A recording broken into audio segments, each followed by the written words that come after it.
bio, you know what I'm saying? Because we just heard your name from the introduction, but name, uh, city, state, disability, and Okay. ethnicity. Quick bio. Live in Clemens, North Carolina, which is a suburb of Winston-Salem. 59 years old. Was born with spina bifida, paralyzed from the waist down. Got my first wheelchair when I was three and a half. My grandfather bought it for me. And that opened up a whole new world of independence for me.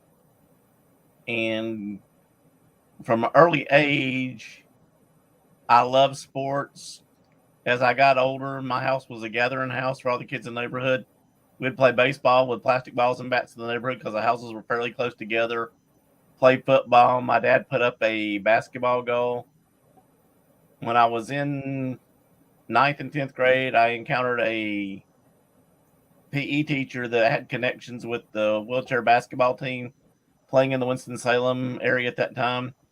And as a 15-year-old, I got a chance to play with Vietnam vets and grown men with other disabilities. Some of them probably outweighed me by about 2.5 times. Was honestly lucky I didn't get killed because I only know one way to play, and that's all out. That's kind of how I live life in general. Um, but played from mid teens to late teens, played basketball. When I was a senior in high school, junior in high school, wheelchair tennis was introduced into the area, and it was new. A gentleman by the name of Brad Parks had developed that out on the West Coast, and it's spread to the East Coast. And the Tennis Pro Tennis Center in Winston had heard about it and wanted to start a program, and I was one of his first guinea pigs for that. And once I got on the tennis court, I found my true love.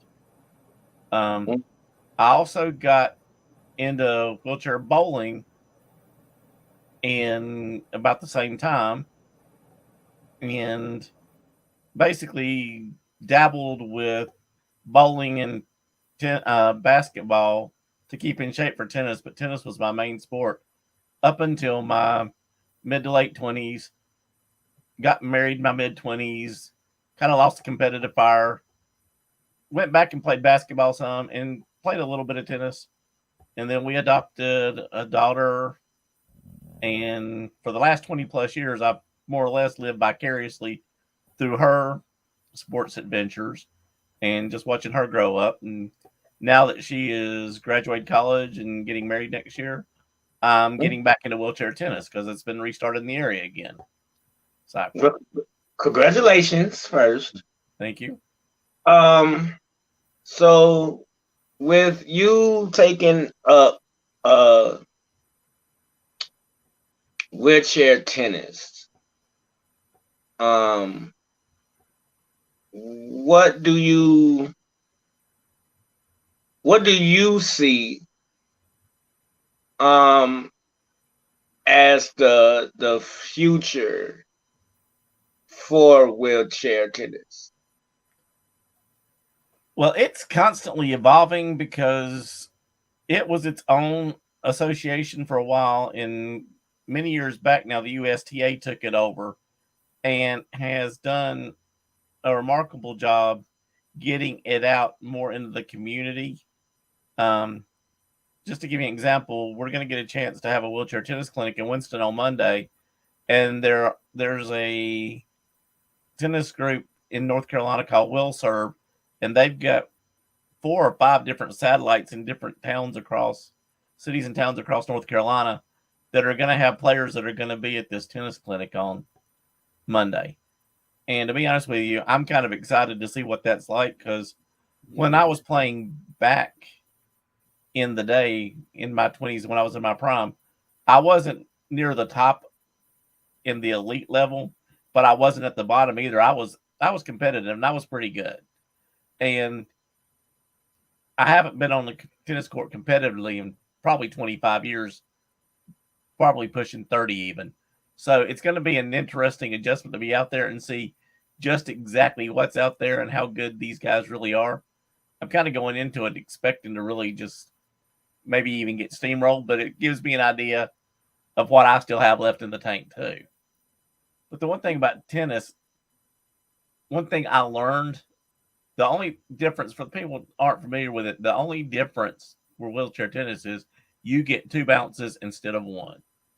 And one thing I learned really quickly in high school was just by having the 2 bounces versus 1, your average everyday recreational player that can stand up, that 2 bounce made me equal with them, and I could go out and play with my friends and play tennis when I didn't necessarily have those outlets before.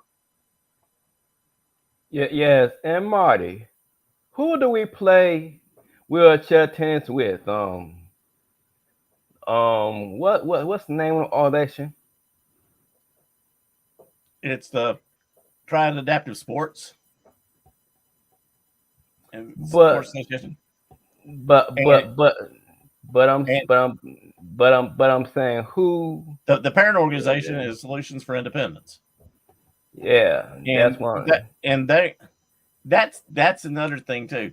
They are using the adaptive sports to show disabled people ability to be independent in certain ways while also meeting their needs in other ways for independence, like housing and things like that. Because one thing that I've learned through the last few years and being able to go in different parts of the country and seeing what's there for people with disabilities, North Carolina is majorly behind, especially in like housing for people with disabilities. Yes, it is. So, who were some of the people that you looked up to during your time of playing, and then give me some of the obstacles that you may have had to overcome in order to get to the level that you were at. The big thing for me was when I first started playing, I was playing in a chair that probably weighed 50 to 70 pounds. And my first sports chair probably weighed 25 to 30. And my first sports chair, I played tennis in it, I played basketball in it, and I also used it to bowl, which different sports, the chairs need to be configured differently, for lack of a better word. For your tennis and your basketball, you want the wheels cambered, which means they set out like this. Because what that does is it lowers your center of gravity, but it also allows you to turn quicker as well. But the thing is, if you've got a sports chair, those sports chairs are really not conducive for everyday use because once you camber out the wheels the way you need to, you're not going to get through doorways, not the average doorways. But my big thing was having the equipment to really compete. My first really good sports chair that was made for tennis, I bought as a demo from a guy that ran a shop in Winston. He knew I needed one, and he was getting a new demo of the chair that I liked, and he offered me a chance to buy it at half to a third of what it probably cost, straight out. And I went to his office one day to try it out and just to see what it was like and just really get a feel for it. And I was in his parking lot, and I was flying across his parking lot as fast as I could make that chair go. And that was one of the fastest I had ever been in my life. I mean, because the chair was that light and it pushed that easy. And I'm used to having to really turn the wheels and yank the wheels hard to turn a chair around. So I jerked the wheels just like I normally would in my other chairs. And when I did that, I jerked the seat of the chair completely out from underneath my backside. And I crumpled onto the asphalt in his parking lot. I mean, just in a heap. And he came running over thinking, oh no, I've lost the sale. I'm going to get sued. He's on the ground. He's hurt. And when he got over to me, I'm laying there on the ground in a heap, and I'm laughing so hard going, I got to have this chair. Because I had this idea it was going to make me the world's best tennis player. But after getting it and getting used to it and playing it in tournaments, the one thing I learned it just gave me more time to figure out how I was going to really mess up my next shot. Was I going to hit it off the fence? Was I going to beat it in the net, or was I going to hit it wide? What was I going to do wrong? So, yeah, and my biggest obstacle in tennis is I have to us who play us players playing wheelchairs. We don't have the range that a person may have who's standing up because we have that chair be in front of us. So we have to make our shots. We have to adjust the way we hit the ball. Mm-hmm. Oh, back to your question, Sylvester. I just realized I really didn't hit your question. You asked about the people I looked up to. From an able-bodied standpoint, the era that I got involved in tennis, and I really loved tennis, the people that were big then was Jimmy Connors, and I'm dating myself with this one, John McEnroe. But, as we got more into the 80s and 90s, the Andre Agassi, Pete Sampras. I always loved the way Pete Sampras played because most of the time you couldn't tell if he was having a bad match or a good match just because of the demeanor he had out there. When I played, you knew how if it was going good or going bad because you could just tell. But even if I was playing bad, most of the time I was still having fun. Right. It was. That's one of the most freeing feelings I've ever had in my life. Go ahead, Travis. I was gonna say that I played in high school, and I ain't played tennis since I was 19, and I'm 49 now. So my learning curve is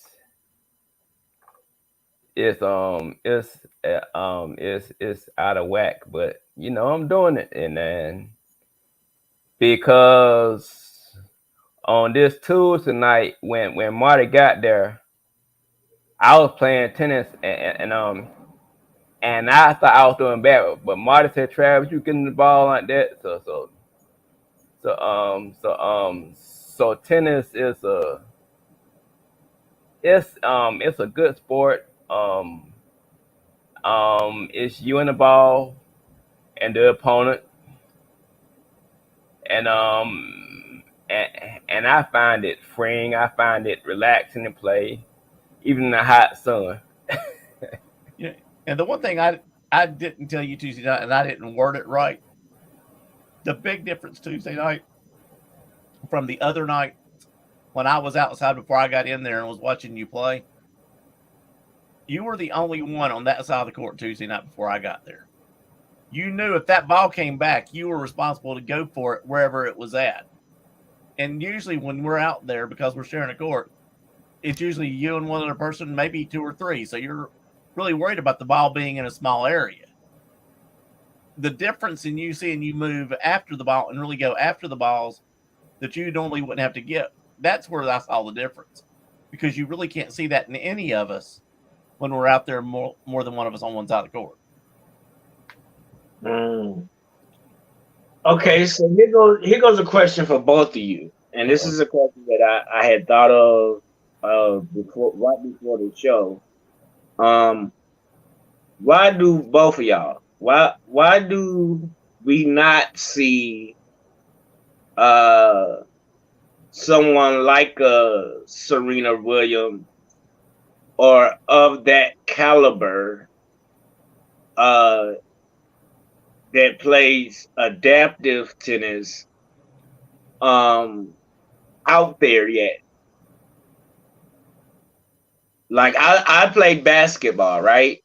And like even now, today we have Emmanuel Hansel. Like why haven't we seen a person in y'all sport at that level yet, in your own perspective? Part of that's because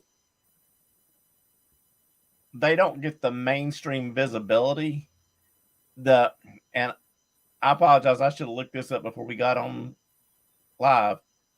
But the number one tennis player, wheelchair tennis player in the world, or he was the number one, he's got his own following and he gets a lot of publicity. And like the US Open, Wimbledon, French Open, and places like that, they play tournaments, wheelchair tournaments in those venues now. And he plays all of those, Australian Open. And I've seen some really good players back when I was playing frequently. But the players today, the upper elite players are far and away better because of the equipment, because of the training, and a lot said for the dedication. But this guy, I could sit and watch tennis, even able-bodied tennis, and enjoy it. But watching this guy play, I've seen some of his matches on like his YouTube channel, and it's fascinating. The way he handles a chair, like it's a glove. I mean, it's a thing of beauty.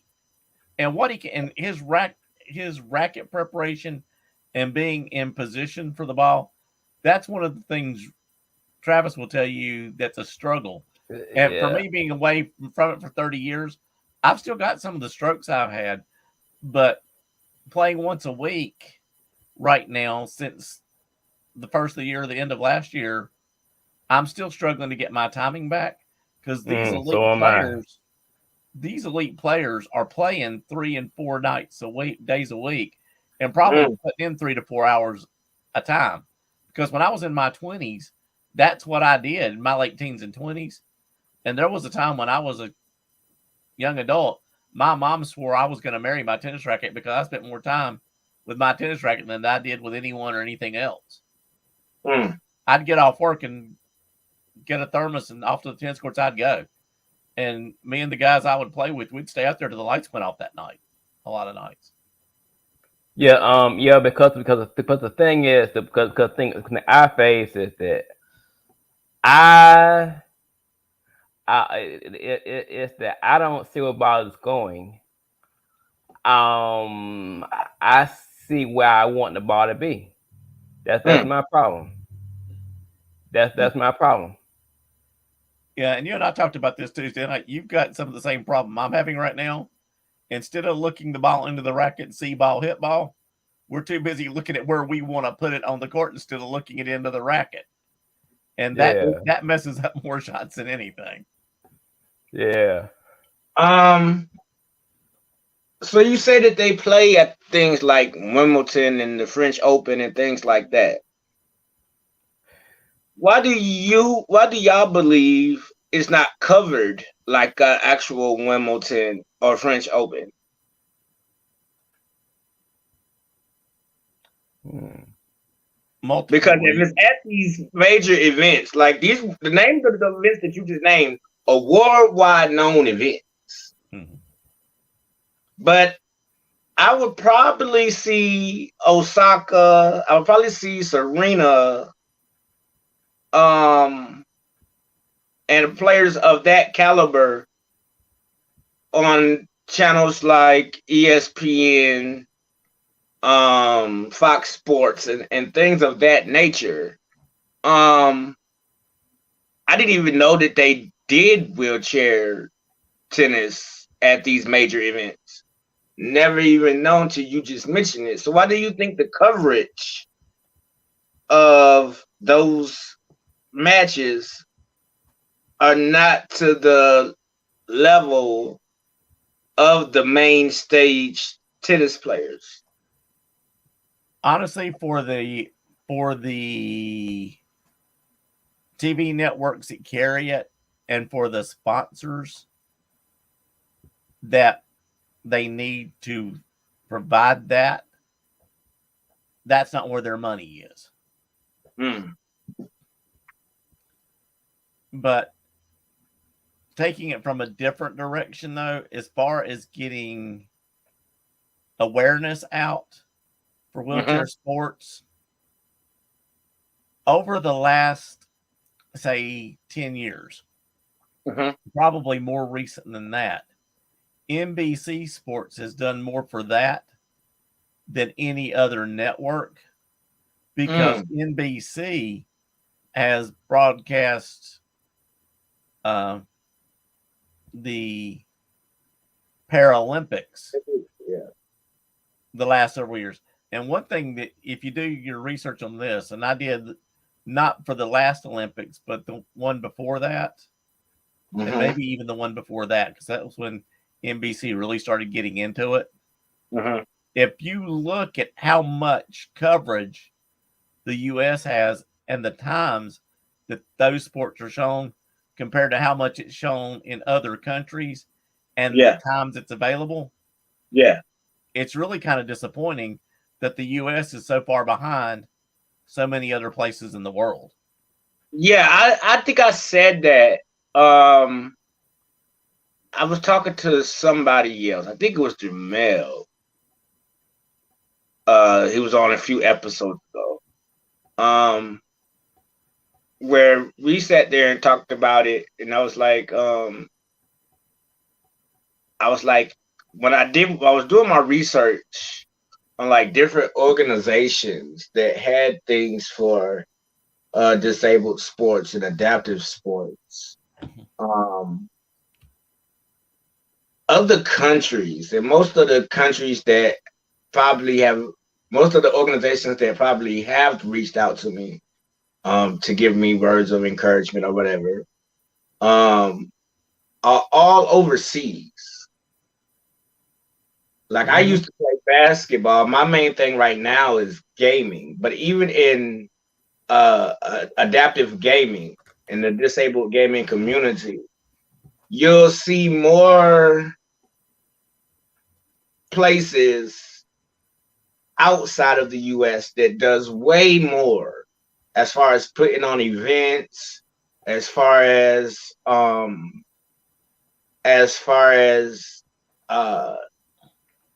having these events like across social media and actually being put out there for people to witness,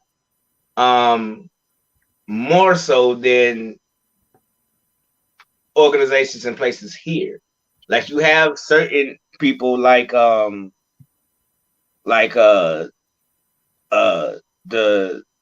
Ability Gamers organization and Can I Play That and different things like that are actually here. But the coverage, like we don't have like able-bodied players have things like SmashCon and Evo and CEO. Like they have main esports events that the world basically knows about. But we don't have that yet for our community, right? That's like worldwide known and at that elite level. So my thing would be like, what is it that the US can do to kind of catch up a little bit? Because it seems like just in the disabled community alone, the US is just far behind in every area of disabled entertainment, not just sports, gaming, but almost in every area. Well, if you notice, it wasn't until the last 10 years or so that you saw people in wheelchairs in TV commercials. Yeah. Or saw them in television shows. And there's more and more of that going on. But going back to just the sports end of it, okay? Now, one thing coming up, going back to my story. When I was born in 1963, my parents were told I would live to be 1, I would live to be 3, I might live to be 5. I was 59 in June, okay? They told my parents that I would have no quality of life, okay? Now, one thing for me, there wasn't a lot of people older than me that I was aware of that were living quality lives with spina bifida when I was younger. Okay. Now, let me drop two names on you guys and see if either one of you have heard of either one of them. Aaron Wills Fotheringham. Who? You've never heard of Aaron Wills Fotheringham? Nope. Oh, you need to YouTube him. He is in extreme sports. He has a wheelchair that he takes to, and this is another big wheelchair sport that's growing. There's a guy that builds wheelchairs that is specifically to take to skateboard parks. He does something. Yeah, I've seen him. I think I follow him. You may have, and he was on America's Got Talent Extreme. It did that loop thing and wiped out. And he got back up. And Simon begged him not to go back and do it again. And I mean, you could tell he was hurt because he was crying because he hit hard. Matter of fact, I think did it again and nailed it. Okay. He might have been up here recently because I know we just did the Mountain Dew Extreme Sports tour up here a few weeks ago. He might have been up here. But you talking about, wheelchair sports not getting the notoriety and the publicity. Yes. Only wheelchair athlete to have 2 Hot Wheels made after him. They have got, and actually, hang on a second. I can put my hands on one of them. Well, I thought I could. I thought I had one right here in my drawer, but I've got both of them, and it's got him in his wheelchair. It's him in his wheelchair that he goes to parks in. The 2 different ones. Now, that's history. That's history. Yeah. I'm catching more and more in the extreme sports, more so than like your your major league sports. Yeah. Like I've seen people skateboard. I've seen people in wheelchairs in skate parks. I've seen actually follow another person. He has CP hemiplegia like me, and he's a BMX bike rider. So like I've seen it in extreme sports, and that's awesome. I don't see it that much in like the major league sports like a baseball, basketball, football, tennis, unless like they're like football has like maybe a few. NFL maybe has like a few that are in the league that are disabled. But like I was telling Travis, and I was telling our class with what's the name of the course that we was in, Travis? Synergy Works. Yeah, Synergy Works. Same thing I was telling them is like you don't know that they're there. You don't know that they're there because nobody really covers them like that. Like there's a dude in the NFL right now that plays with one arm. His name is Shamkrim Griffith. Plays for the Seahawks. Mm-hmm. But you would never know that he existed in the NFL because after he got everybody was tuned in and the ratings probably went through the roof when he was about to get drafted and the backstory, and everybody loves the feel-good story about him. But afterwards, you rarely heard anything about him. But tell me something, though. Isn't that what we really want? Because think about it. It's not a big deal that he's in there with an arm. He's basically one of the guys. He's one of the athletes. You see what I'm saying? That's right. Proven he's accepted. That's what you want. It's all about perspective and perception. But any other draft star that would have got drafted in the first round or drafted period probably would have got the same amount of, would have got probably way more coverage throughout the career. for them being as good as he is. But think about it though. Somewhere he's playing in the NFL and he's playing with one arm. And let's talk about the guy that just signed to go D1 college that's playing basketball with one arm. Yeah, Emmanuel Hansel, yeah. Somewhere there's a kid that's got that same birth defect. Yes. He's not got all the height, but he sees him doing it and seeing him doing it at the level he's doing it. And he's thinking, if he can do it, I can do it. Because go ahead. One thing I was getting at with Aaron Wills Fotheringham, and I was going to drop another name on you too, because you talk about not seeing it in the mainstream. This is more of a mainstream sport. Let me drop this name at you.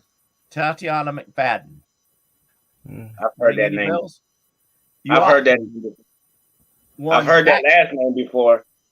She has won the Boston Marathon, all 4 major marathons. She won them for at least 2 years running. She's a multi-medal winning Paralympian in track and field. She also has spina bifida. She was in an orphanage in Russia with no expectation for quality of life, and a U.S. government worker, her single woman, went there and saw her in the orphanage and adopted her, brought her to the U.S. She now competes for the U.S. Paralympic team and has for years, and she has made more of a difference and set more of an example for people with spina bifida than most people could ever dream. See, and those were the things, and this takes it in a different direction too, but that's one of the things I struggled with when I was younger, because I always got this thrown at me being a role model. Yes. And I kind of balked at that. But the one thing I learned as I got older, whether it's me, whether it's you, whether I've got a disability, whether I don't, we're all role models. Somebody's looking up to us. Mm-hmm. They're looking at us. Yeah. And, I finally had to accept that. And then one of the things that, one thing made me different is I was one of the first ones in this area of North Carolina that was put in the public schools back in the 70s when they passed the Education Act and the Rehabilitation Act. It said you needed to mainstream the people with disabilities. And I went from a school with kids with other disabilities to, where everybody they might have been different with their disability, but we were all the same in some way. To being the only kid in a public school in 6th grade that was in an inner city school, which again was a different kind of adjustment to me too, because it was the only school in the area that was accessible. And the one thing that I learned quickly was that the building may have been accessible, but the hearts and the mind of the people I was interacting with weren't, because they had never been exposed to someone with a disability. So I had to be a trailblazer in that respect, exposing people to disability. And, I poured some of it into athletics, and a lot of the athletics that I got into as I got older is what gave me the confidence and the, molded me into who I was because of the competition. But, I also, and I look back at it now, even though there was nobody else there that had spina bifida I played with on the basketball team when I was 15 playing with grown men, I was playing with grown men that had been in Vietnam. They had lost limbs. Some of them had been involved in car accidents and stuff, things like that. They had different disabilities from different places, but a lot of them were related to service at the time because of Vietnam. But I was seeing men that even though they had lost something, they were still doing something with their life. A lot of them had wives, they had children. They had a normal life. It just wasn't the normal the way everybody perceived normal. You know what I'm saying? Yeah. You said, you made a very good point, right? And I think that's probably why I keep asking about the exposure part of it.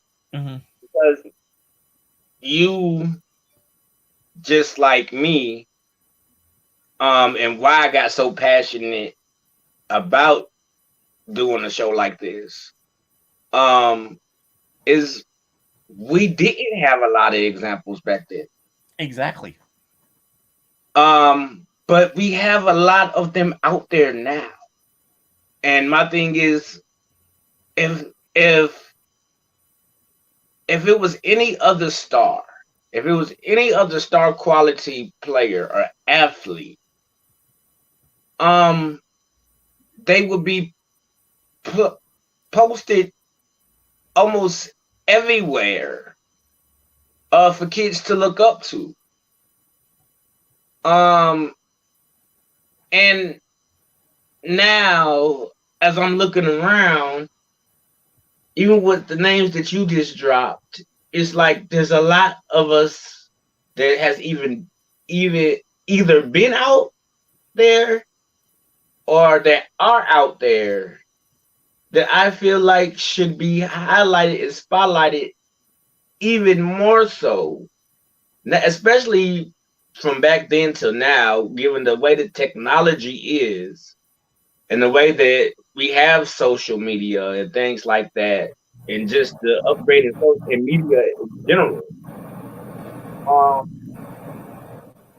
You would think that our athletes would be highlighted even more so that kids like you that has, say it again, spinal bifida, spinal definite, or somebody like me that has hemiplegia, or somebody that's like Travis or Jamel or any other athlete that we done had on this show,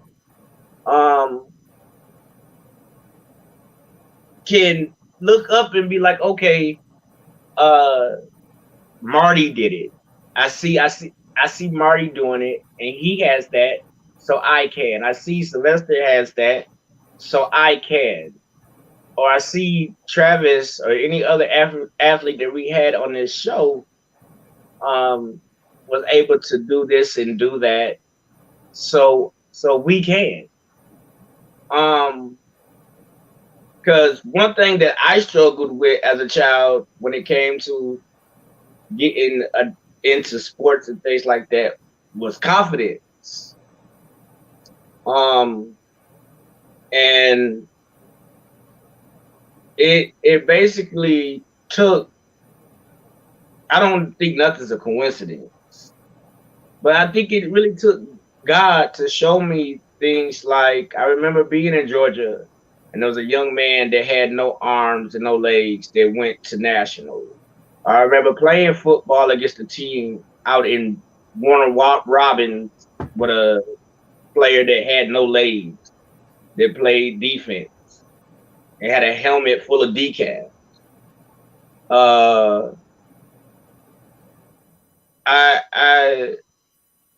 I've played with some of the most awesome disabled players to me in Georgia. And it's just like I wish that we could have had that back then.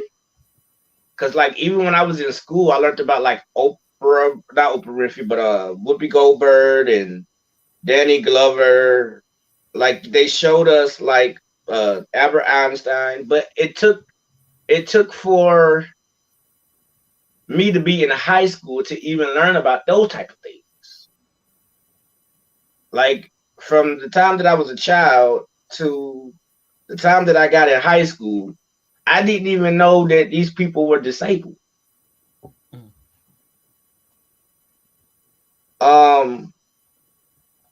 So like that's why I keep asking, like,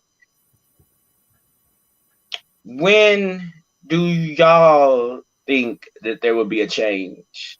Not necessarily for us and us that are actually achieving it, but more so for the children that's coming behind us, who needs to know that, yo, we are, you're able to live comfortably in your situation, or you're able to thrive in the sport that you may love, at a elite level,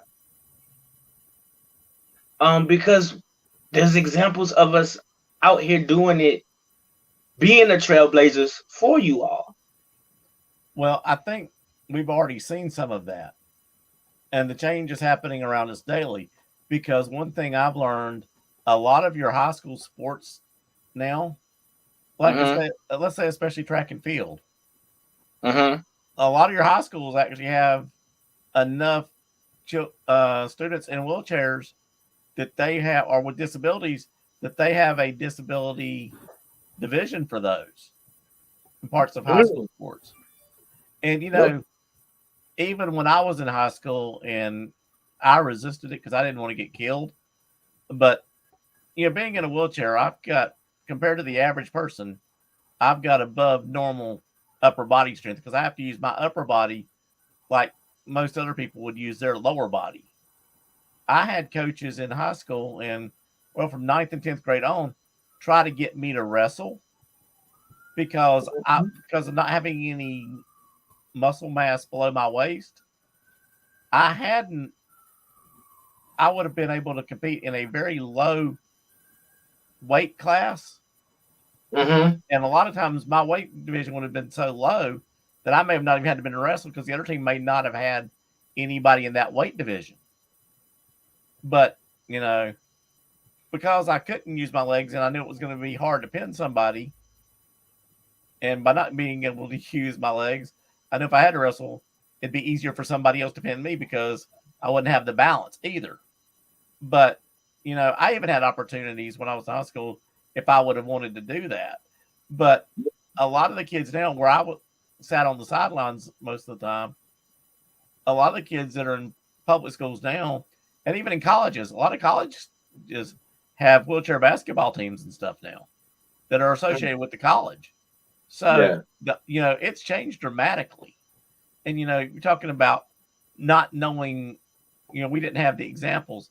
We had the examples when we were younger, but with advancement of technology and with a society that craves information, information about those people is more readily available than it was when we were younger. Because I can drop another name at you that's kind of close to me now, is Dave Kiley. I don't know if you've heard of him, but he's a 9-time gold medal Paralympian in wheelchair basketball. And he was on the West Coast, and he was part of a team back in the, I'm going to say 70s to early 80s, called the Casa Colina Condors. And I mean, these guys played wheelchair basketball at a professional level back then. I mean, it was a thing of beauty to watch them run a basketball drill down the court. And run. So you were able to see them play? I actually played with a team back then that got nationally ranked and got a chance to play in some tournaments. Yeah. Those that some of the better teams in the country were in. And it was unreal. I legitimately, there was a team out of North Florida that played back in that day that we played in a tournament against. And I was fast, okay? I admit I used to be fast, or at least I thought I was fast. Their fastest player challenged me to race. He let me start at the foul line, and he started at the baseline. He passed me before I got to the other foul line. That's how fast this guy was. Man. And we ended up having to play his team in that tournament. And they was all like that. And the sad part is, after he just blew my doors off in that race, I had to guard him for most of 40 minutes. It was not pretty. It wasn't pretty. I mean, he left me in the dust. Oh, man. And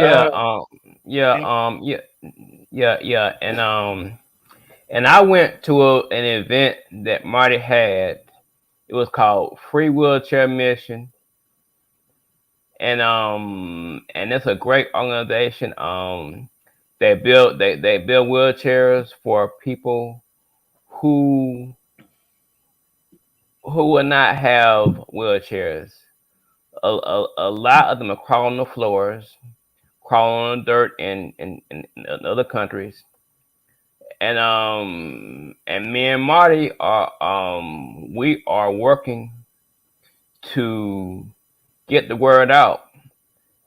And they have and they have and they have done a lot of work, but they need to do a lot more because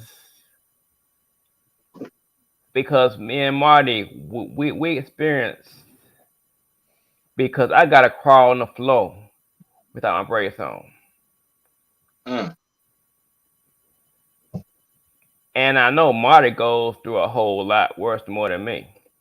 Our wheelchairs that we got, they give us freedom. Whereas these people who they get wheelchairs to, they experience freedom for the first time Mm. in their lives. Mm. Yeah. I want to tag on to that. The free wheelchair mission, what they've done is they've provided in 20 years, they provided 1.3 million wheelchairs to people around the world in third world places that don't have access to it. That said, there's still 75 million people around the world in need of wheelchairs. But every time you see about a natural disaster, you see about a war in some of these third world places, like just take Russia and Ukraine for existence. Anytime something like that's going on, a new need for that wheelchair is being created either in someone that's fighting in the war or civilians been injured as collateral damage. And here's the thing. And, one of the things I think we can't forget, yes, we need to get wheelchair sports more visible and get out there what the athletes can do. But there's more to it than that. You get that provides you a platform. What are you doing with that platform? How are you going to use that to better somebody else and better the situation? And that's really what I'm trying to do with my involvement with Free Wheelchair Mission. One of the things we haven't talked about is the fact that I've self-published a couple of children's books, and it's about it's for those that are familiar with the old comic strip Calvin and Hobbes. It's Calvin and Hobbes' mentality. The wheelchair comes to life in the eyes of the little boy, and the wheelchair tells a story. It's my memories of my first wheelchair, along with going with my dad to get my second wheelchair. That's the first book. And the second book is my memories of my first days of school, going to school with the kids with other disabilities.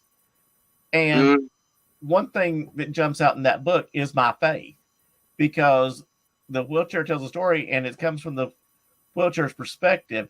And one of the lines in the first book, when the maker of the children's wheelchair finishes putting it together, he exclaims, "It is finished." And where have we heard those words before? But he claims it is finished, and he says, "I've created a children's wheelchair for some child to use." And the wheelchair is thinking, how exciting is that? I could have been made a plane, a train, a race car, and done so much more. And then in walks a man with a little boy that doesn't have a wheelchair and needs it. And that's where their adventure starts. But in the second book too, the wheelchair, it's near the end of the day of school, and the wheelchair is looking around at all the other kids in the room and how the teacher's reading to them to finish their day. And she's addressing all of them and treating them all the same, even though they've all got different physical, mental, or emotional challenges. And the wheelchair figures out at the very end of that book that even though all of those kids are made different and they're imperfect in certain ways, their maker made them perfect. He didn't make a mistake. Okay, calm down. Don't give away too much. Let them go cop the book. Well, listen, hey, that's the thing. It's out there. It's go cop the books, man. Man, that's amazing. Let me throw one thing in before I forget it. If there's anybody listening that really wants to know what's going on in wheelchair sports and what's out there, there is a magazine that's still in print that it actually focuses on that. It's called Sports and Spokes Magazine. That was the magazine when I was in my teens and 20s.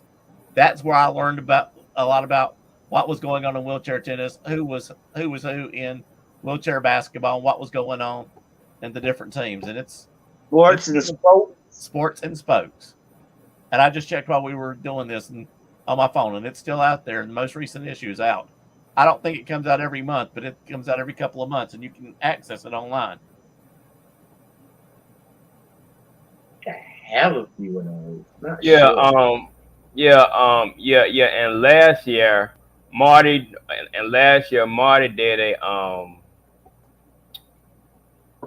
um they have thorough events to raise awareness for free water mission. And last year um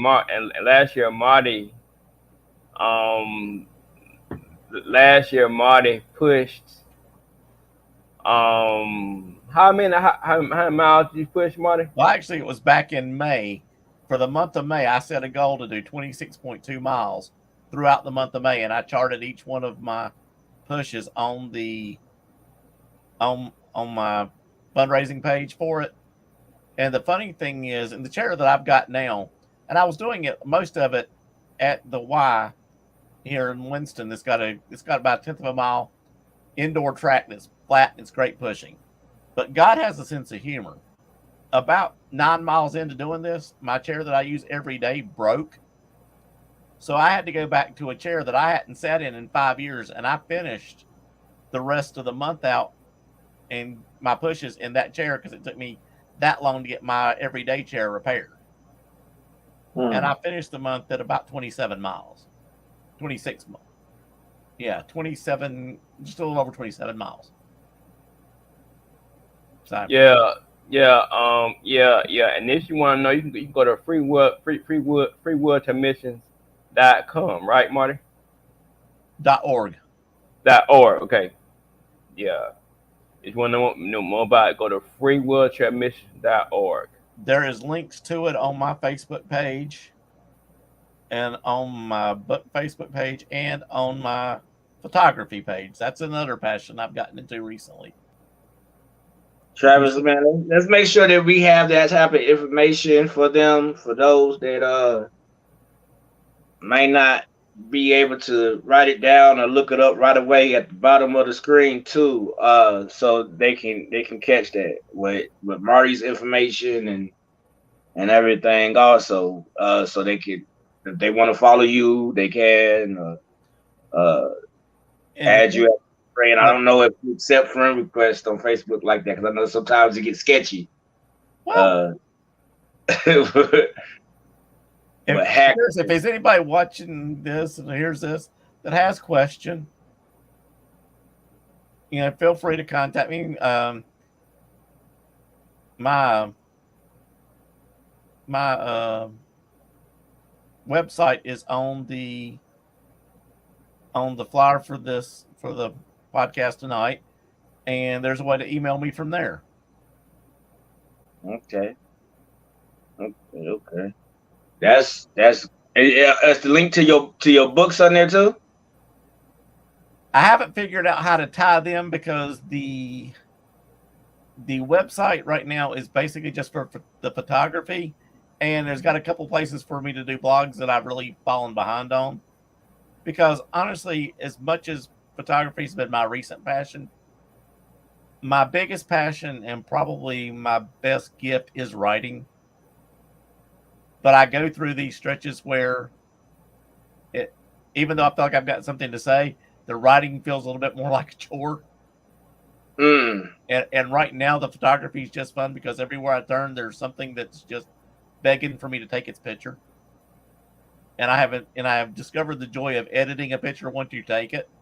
So, because you can take a decent picture and you can turn it anything you want it to look like. So, that's great. Yeah, and just and want to say, and all of our goals and mission is to bring awareness that we are people too. Yes, yes, that's That, that, the main focus, that that's main the that's the main focus of of this show. this podcast, or whatever you want to call it, a show, whatever you want to call it. And we want to have everyone to be treated as people. I don't care if you're from Ukraine, I don't care if you're from Russia. We want everybody to have the means and the equipment to prosper. Yes, yes. I ask this question every episode. Where, uh, how do you see, or do you see, adaptive sports ever having um a professional ranking system like an uh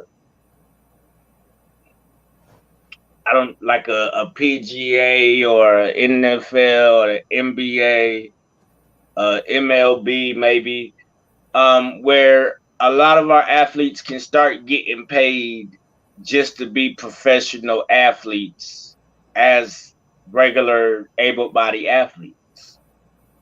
I hate to tell you this, your upper echelon of wheelchair basketball right now, your Mm-hmm. upper echelon of wheelchair tennis, your Mm-hmm. upper echelon of the track and field are Mm-hmm. already being paid and getting sponsorship. That's been around for a while. You just don't hear it. And why do you think that is? Like, why don't we hear about these things? Again, it comes back to advertiser dollars. You can't get it on TV because it's not going to be what's going to sell the products. They're not going to get the following, the viewership on TV to do it. And that's what drives it. But yet there's still enough interest and involvement in it that there is money in it for the very top. Mm. And, there's probably some other sports that I'm not aware of because I don't know if you guys had a chance to watch it, but I was absolutely fascinated with the quad rugby in the recent Paralympics. I mean, Now, the most recent thing that I seen and Travis showed me when he did it was the water skiing. I didn't know that you can do that. oh yeah. It looked it fun too. It looked it fun. It looked it fun. Well, I think that's the most recent thing that I've discovered. Other than that, like I've seen hockey. I see like sled hockey before. I thought about that too, actually. Um, I've seen flag football.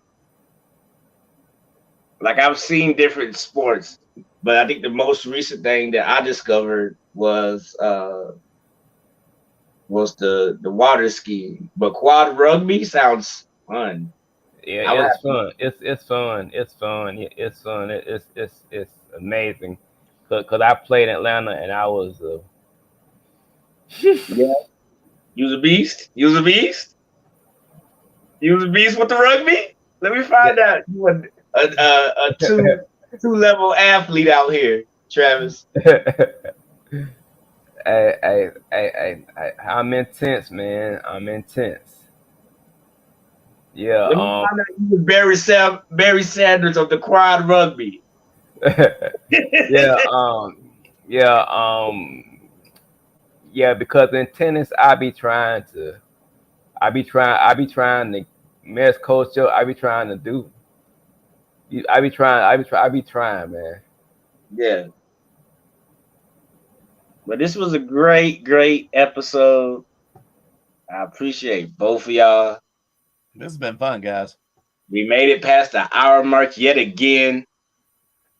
All I right. wish we had the applause sound for that, because that would be the sound that is needed right now. Very informative. I got that from a friend of mine a few episodes ago. Last episode? Last episode ago. And definitely with the guests that we have on here, I appreciate every single one of y'all. Everybody that comes on, that gives this information. I've learned a lot. I'm sure the audience have learned a lot. I wish you nothing but the best of luck with your photography. If y'all need pictures, hit Marty up. Let's get this man some work. I feel like he got a stand-up comedy gig in him somewhere. I promise y'all. No, you got it wrong, Sylvester. I'm on wheels. It's called sit-down comedy when I do it. And believe it or not, I've been told more than once I need to do it because, unfortunately, as you guys saw with the with this podcast, if it comes in the head, it comes out usually unedited and unfiltered. So, go cop his books. Hit him up. Find out a way to get it from him. Share his blogs. Follow him on Facebook. All his social medias. Travis, same thing. He got his books and his show that he does on here on the Don't Give Up Hour. Follow the Encouragement Zone on Facebook. And follow me. Why not? And follow the podcast on Instagram at Adaptive Sports Pod on Instagram. Yeah. And let me say this: it's all about informing ourselves. Yes, it's all about informing ourselves. Going out and find.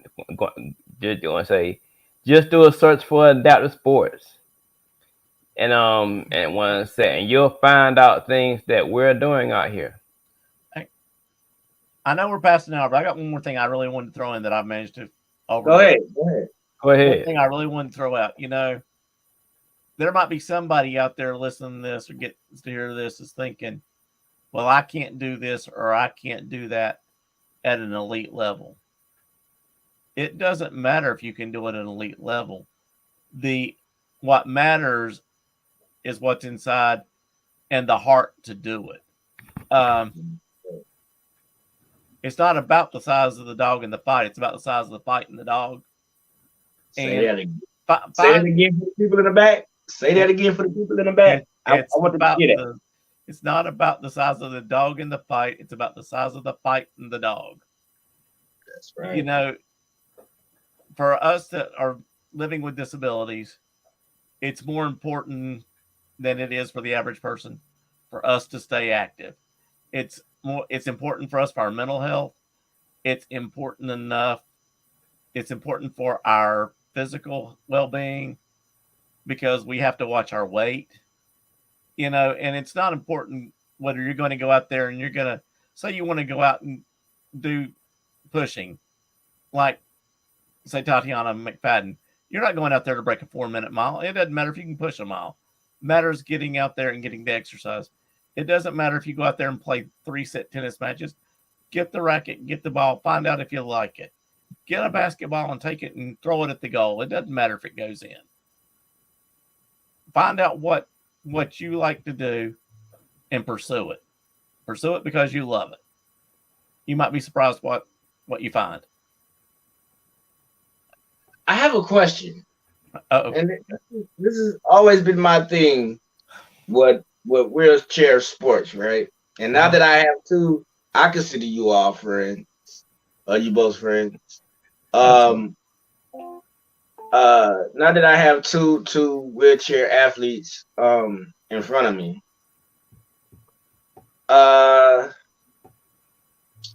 how would somebody, let's say there might be some people out there that's listening that might have cerebral palsy, hemiplegia like myself, where you don't necessarily have usage of both arms to roll a wheelchair. Do y'all allow like electric wheelchairs and or things of that sort?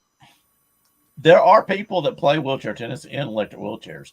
There are quads that play in electric wheelchairs that actually play in the electric wheelchair. All they can do is steer it with the one hand, and they have the tennis racket actually taped to their other hand. I have seen them do this. Mm. And you're talking about don't have use of both arms, maybe. There's a young man that played for the Charlotte wheelchair basketball team and went on to college, and I think he may have been playing on a college team now. He had spina bifida, but it affected him more like someone that has a stroke, and he is paralyzed in one arm. Yeah. But he still played wheelchair basketball and played on a very good team in Charlotte. Like I say, I know he's gone off to college, and I think he's playing in college. So how did he steer? Like he was able to play with an electric wheelchair? No, he played in a manual chair, pushed it with one arm, would reach across his body and grab the other wheel. And he would also, like if he wanted to turn, he would use the inside of his paralyzed arm because he had enough use of the arm that he could like put it on wheel to turn it and stuff like that. Yeah. It's all about the determination. It's back to the size of the dog thing. Yeah, that's that. That's that. It's all about how bad do you want it. I was just telling somebody that the other day. How bad do you want it? You know, that's one of the things I've been dealing with getting back playing wheelchair tennis. Because like I say, that is my sport and that is my love. But one thing I have learned very quickly, it hurts a whole lot quicker and a whole lot longer trying to get back in shape at this age than it did when I was playing 30 years ago. I'm 36 and I'm experiencing that. But yes. Oh, I got you by almost 2.5 decades. Just wait. You ain't seen nothing yet. Like, that's why I'm trying to get it now. Hey, back in the day, in the late 80s, early 90s, Nike had a theme on their shirts. It was called "The Older I Get, the Better I Was." That shirt came out when I was in my 20s, and I thought it was hilarious. That shirt's not funny now because I understand exactly what they mean now. So. The better I was, huh? Yep, and that's it. Okay. Travis, is Travis there? He disappeared on us. Oh, he might got to come back in. That's not good. No, it's good. It's good. We're just gonna keep it rolling. Until he gets back to close us out. But any final words or a word of encouragement to the younger generation? Like, well, I know you just gave the analogy of it ain't the size of the dog, but the size of the fight inside the dog. But if you had to talk to, say, a 5-year-old. Well, let's and it's good because you're leading me right where I was going with that. The first book that I wrote about the little boy that gets his first wheelchair, and my memory's getting mine when I was 3.5, and getting my second one probably when I was late elementary school, somewhere along in there. Mm-hmm.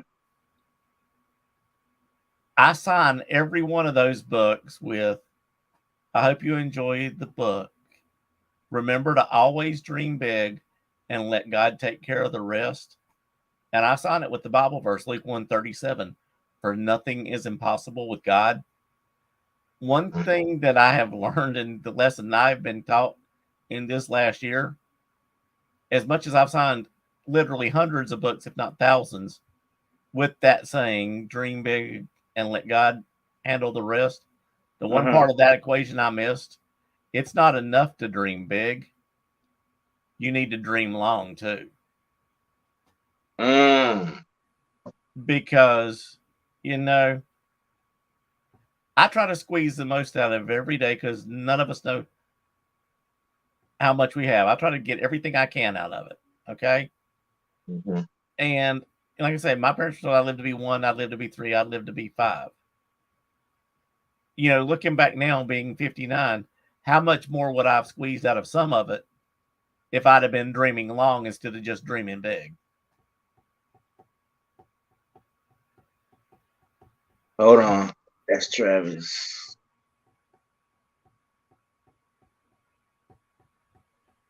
Okay. He'll be back in just a minute. He said we have a technical difference.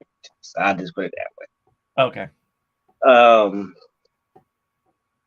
But and that's interesting that you said that. I never even thought of that. Don't just dream big, dream long. Yeah, it's not enough to just dream big. You need to dream long. Because most of our dreams aren't going to happen overnight. They're going to require some investment and some work from us. Yeah.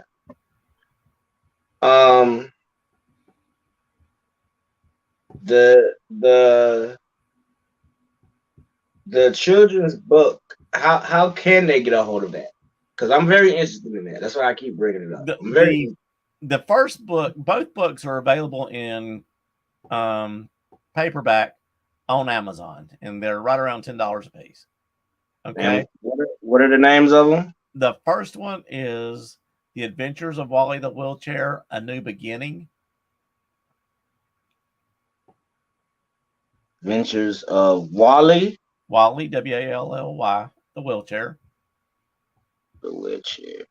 Okay. A New Beginning.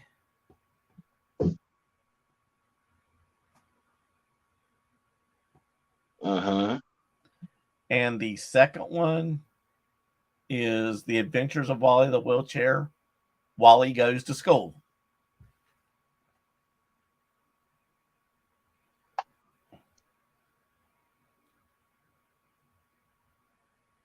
Okay.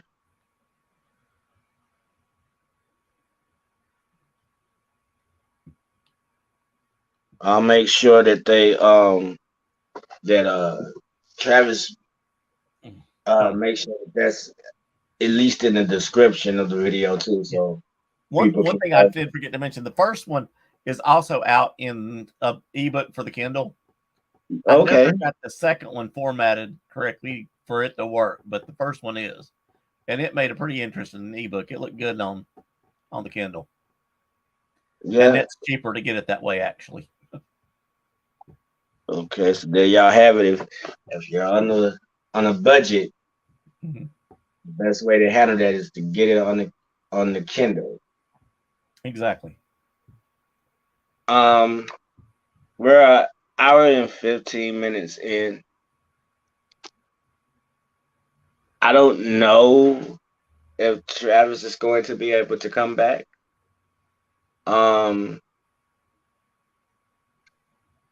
But if you have to leave, I totally understand.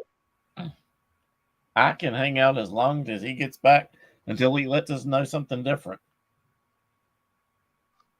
Yeah.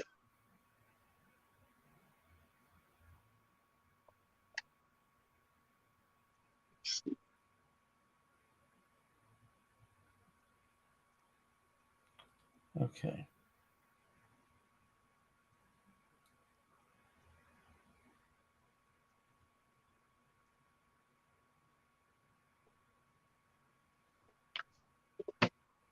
But that's interesting, because I wouldn't mind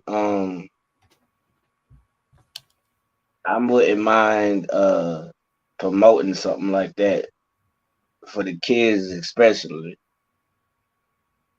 Because like I said, we didn't have that. Like I saw I saw a poster yesterday at work, walking across the Gap store inside the mall. Mm-hmm. They had a little boy with prosthetic legs. And I was like, wow, like kind of like what you're saying, like now, like we're seeing it more and more. Uh-huh. As far as people and children with disabilities being used um in media and entertainment. Mm-hmm. But I looked at the little boy. Little boy on the post looked like he could have been every bit of maybe 7, Mm-hmm. maybe younger than that. But I was like, imagine what that looks like to another young man that might also be or might also have prosthetics. Yeah. And like I said, that's kind of like why I created this show, right? Was because we do have more access now. Mm-hmm. So now, um, and being totally real with what we do here on this show and Facebook, Instagram, TikTok, Twitter, it's almost like we get to create our own exposure, Mm-hmm. but that and that's a good thing. That's a blessing within itself. Yes. At the same time, I would like to see more advertisement dollars, like you said, put into a lot more of these events to get them on mainstream media. Yeah. Because like I said, like if I would have known that, like a lot of the information that you dropped today, um, Mm-hmm. if I was able to see that, that might put a young Sylvester more at ease. Mm-hmm. You know, that might put a young Sylvester with more hope, Yeah. or And that might put friends and family that might have been around Sylvester to have a little bit more faith in Sylvester when it came to participating in sports. yeah. Again, especially with me because I was competing against able bodies. Yeah. But if we were able to see somebody like Emmanuel Hansel, if we were able to see somebody like a Shamkram Griffin, Mm-hmm. to see that it's actually physically possible to to make it as a professional, then there would be no reason for me to continuously think that my ceiling will only be Paralympics, Special Olympics, and I would probably have to sit down in a wheelchair, play wheelchair basketball, even though I've played against elite able-bodied talent, Yeah. you know? Um, so that's kind of the thing now. It's like it ain't even about. I was telling Jamel, because he was asking me like about getting the team back together and things like that, and I was telling him I was like, right now it ain't even about me. Mm-hmm. Like I have a bigger obligation to the future. Not saying that I'll never get it together because we talked about that, but I was like, I have a bigger obligation to the younger generation right now to let them see that there are superstars out there that could be in their same condition that are doing awesome things. Yeah. Like before we hopped on the show, before we started the show, y'all was telling me about the clinic, and I was like, man, it would be good if I could watch that. You know? Or it'd be good if somebody was to live stream that. So it could be watched. Yeah. And it's little things like that I think about. Not so much I'm trying to tell people like, yo, pay attention.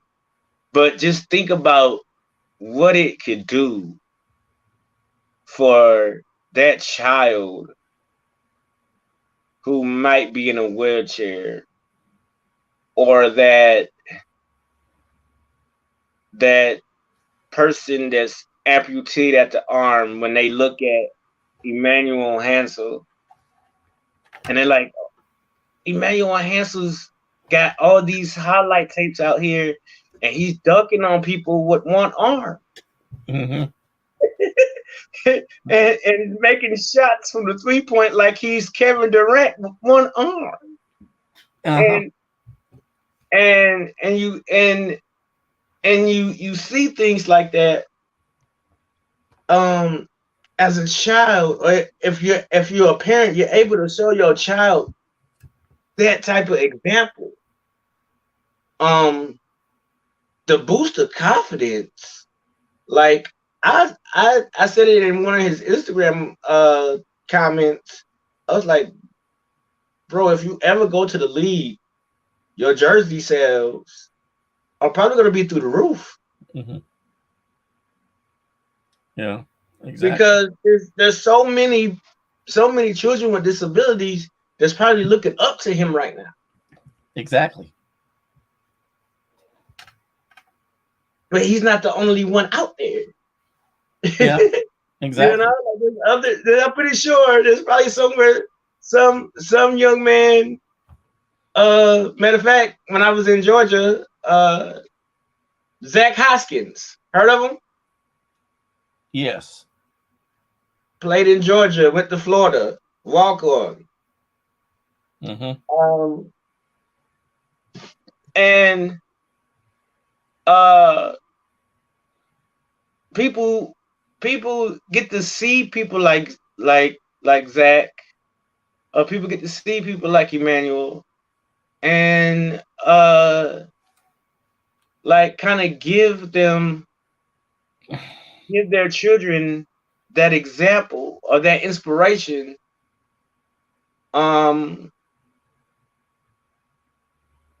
That is possible. Mm-hmm. I knew plenty of people that I played with, that I grew up with, that had disabilities. That was like, yo, like, I didn't imagine that I'll be able to do this. Uh-huh. Let alone make it to college. You talk about going to play college ball? Like, bro, you lucky to get picked up at the recreation center. Yeah. Like, and I'm like, no, I'm telling y'all, like, it's possible. Yeah. But back then, there was nobody around to look toward to say that it's possible. Yeah. Because at that point, it had never been done. Yeah.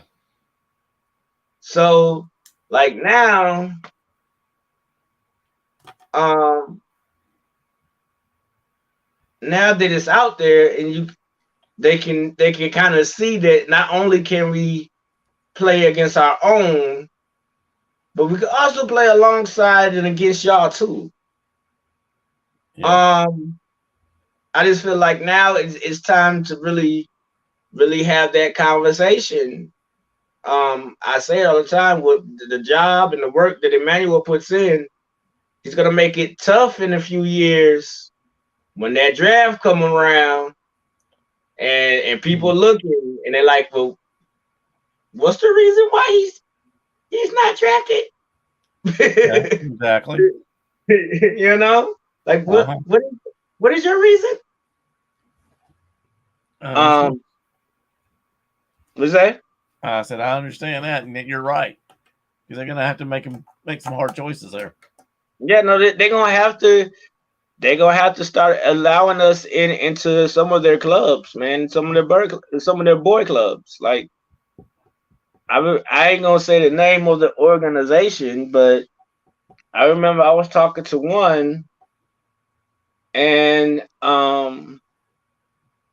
they straight up told me, why are y'all trying to integrate with able bodies when we've given y'all own places to play? Yeah. And if y'all want to go play over there.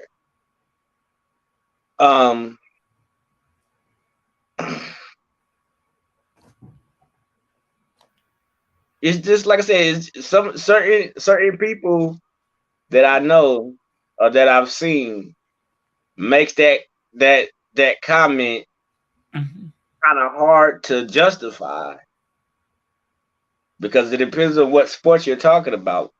Yeah. But we've had Major League Baseball players. We have Major League Football players. If Emmanuel stays on the route that he's going on, 9 times out of 10, you're gonna have to have the conversation about letting him play in the NBA. Yeah, you're right. Oh, thank you so much, guys. Technical difficulty. That's all I can say. Yeah, yep. We notified the people. They understand. I'm pretty sure they're still rocking with us. Yeah. We was just having a nice, decent conversation about these pro leagues allowing some of our players in. You know? So I was just giving examples like that. Yeah. Just had a conversation about the future disabled children and children disabled athletes and just trying to let them see people like you, Marty, like a Sam, like a Jamel, like a Jason. So so they can see that there's examples out here of people like them doing it. And I just feel like that my main passion with this show is to increase the confidence of people that may be disabled, whether mentally, learning, physically, that may be thinking about not just even sports, but going for anything in life that you want to go for. That is possible. Because we have examples. And if ain't nobody else gonna show you or tell you about these examples, Sylvester will be here. Anytime it's time to record a show with my brother Travis, to put it in front of you to show you there's an example out there. And don't give up, y'all. Don't give up. I thank you, Marty, once again. Thank you for being here with us. It was a great experience. Thanks for having me, guys. Better. I thank you for being the example. I'm glad that you're getting back into tennis. You know, Me too. I'm enjoying it. Yeah. I get told a lot of times that my expectations sometimes are too high with people. But for you and Travis, I expect some type of Wimbledon French Open appearance sometime. Listen, the only thing you're going to see me is in a senior circuit somewhere, okay?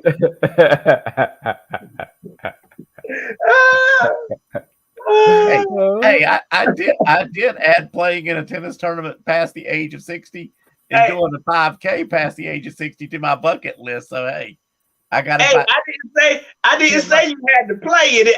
You can roll around the court. Dude, if I'm gonna be on the court, I'm gonna be in the game, okay? That's right. That's right.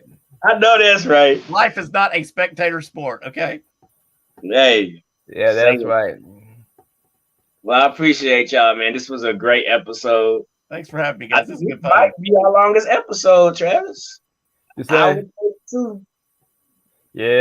You know, and I'm just telling you, Travis, when it gets time for you, if you want to do some editing on this thing, be my guest. Oh. Hey, it's been a pleasure to have you on this podcast. And I see you Monday. And I see you Monday bright and early. And I see you Monday. And I hope my backhand get better by that time. If I have one Monday, I'm gonna need it. All right, you guys. Thank y'all for tuning later. Okay, all right. Don't give up. Don't give up. Don't give up on your dreams, hopes, and visions. Keep striving. Keep pushing. And please, we need you. We need you.